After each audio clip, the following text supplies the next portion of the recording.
Hello, my name is Joseph KEXEL. I'm running for U.S. Senate here in Wisconsin. I'm running as a libertarian. Some people might have a little curiosity on what that means. I think the best way to describe libertarianism is through our goal. Our goal is to restore your personal property rights. That includes the ownership of your body, which allows you to consume what you want, bacon sandwiches, alcohol, marijuana, that's your life. When it comes to personal property rights, we also believe that you own the fruits of your labor.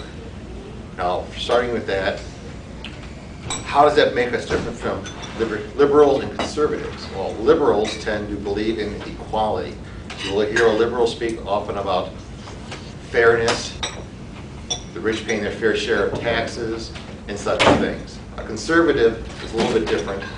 They're more concerned about security, safety, and the security is issues of physical security and cultural security. Quite often you'll hear a conservative, talking about such things as security, safety, and social norms. They don't want things to change very much, and that's what they stay with. That makes me not a liberal or a conservative. I'm a libertarian, and that is something I find people must understand and be clear about. That I am a libertarian. I believe that it's your life to live, and it's not my life to run it, so government should be small.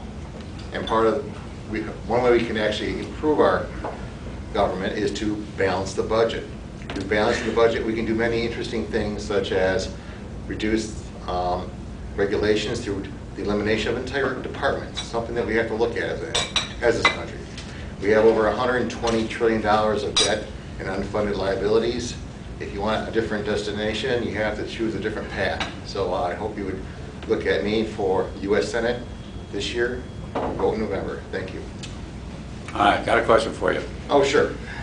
What about this health care issue? What do you feel about Obamacare? Well, Obamacare needs to be repealed, and I would say replace it with a free market.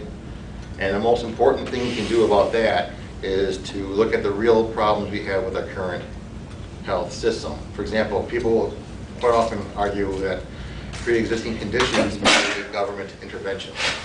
Well, the pre-existing condition problem occurs primarily because insurance comes from each employer, not from the individual. For example, when you change jobs, you don't lose your car insurance. You don't lose your homeowner's insurance because you change your job. Only in America, when you change your job, you lose your health insurance. And that kicks in the pre-existing condition problem because you lose your insurance you're on, and the new insurance doesn't want you because you have some pre-existing condition. So obviously we have to change that. One way we could do it through a legal effort would be change the tax code, so instead of giving the employer the tax benefit, we give the individual the tax benefit. That the employer would rather just give you a paycheck and you go out and buy your own insurance, which will then be portable and allow you to take it with you wherever you need. Any other questions? Anyone have?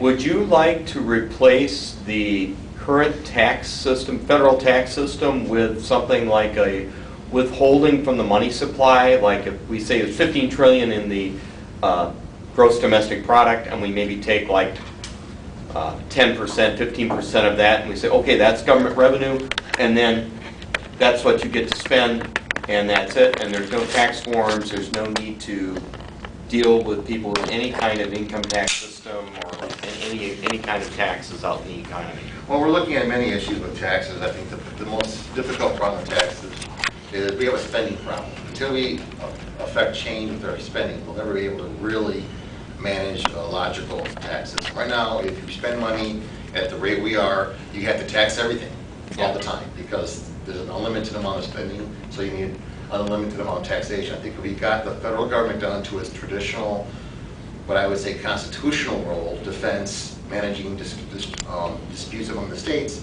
we could probably go back to the original tax system in America.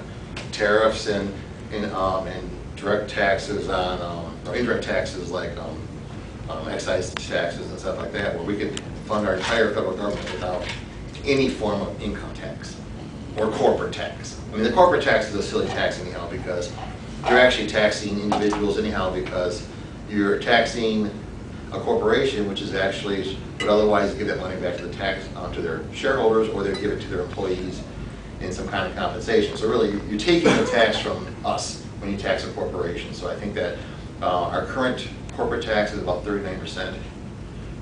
We're pushing every job overseas. So taxation needs to be dramatically simpler. It has to be so simple where we don't need to, for example, even the income tax. They figure by 2015 we'll have $500 billion of compliance costs with the income tax, which means we'll spend $500 billion paying accountants and keeping paperwork for our tax system. That's not even the tax itself. That's just $500 billion of effort managing our taxes. So obviously, I agree with you, taxes have to be simpler. I think the best way to do it is just, the most honest way is just go back to our traditional tax method, which means we have to have a traditional federal government. So I think that we'll have to get there at some point. In regards to the healthcare debate, how do you look at the sale of insurance across state lines? Well, that's something I would fully support. I think that's something to be honest, I don't think that our state governments are doing a good job for us either. They're making a lot of mandates. There's a lot of mandates that even before Obamacare at the state level. You know, I mean, I think every man in some states have to pay for maternity care. So a single man has to pay for maternity care, even though he'll never use it. You know, that's a mandate that comes from the state government. So that's why states don't like having insurance plans being sold across state lines, because it reduces their power. But the federal government could do that. I think that's an interstate trade issue, if there is one. And we can just say insurance is a private issue, and it can be sold across state lines like auto insurance and everything else. I mean, I think if we did that, we'd see a dramatic change in what would actually be in a healthcare plan, because a lot of these mandates the states would have just wouldn't exist. They couldn't enforce them. So I fully agree that we should have all insurance be sold across state lines, including health. All right, thanks a lot, Joe. Everybody give him a hand there.